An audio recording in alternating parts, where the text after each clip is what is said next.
Any workout should start with a proper warm-up. And we will start by warming up the joints. Tip the head from side to side.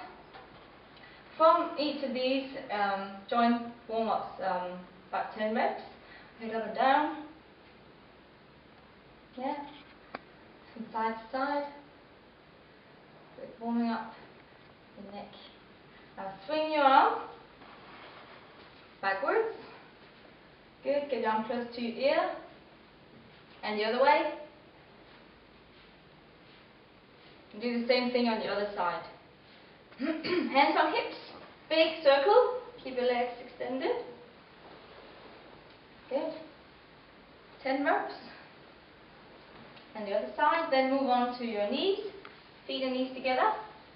Make a circle with your knees. Good. So really warm up those joints before you start your workout. And the other way. Good. Rotate. Lift the heel so you don't twist your knee. Good. Look at your heel. Release your lower back. Good. Now, perform some dynamic moves either on the spot or on the treadmill or the cross trainer. We'll do it here on the spot. So start by doing jumping jacks. Get your arms and legs moving. Skiing. Arms opposite legs. Keep your heels down.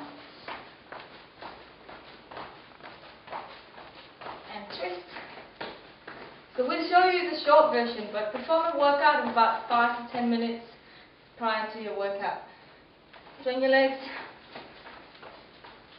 Anything that will get your heart rate up, we'll do as a warm-up.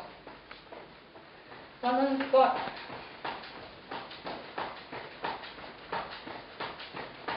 Jump forward, back.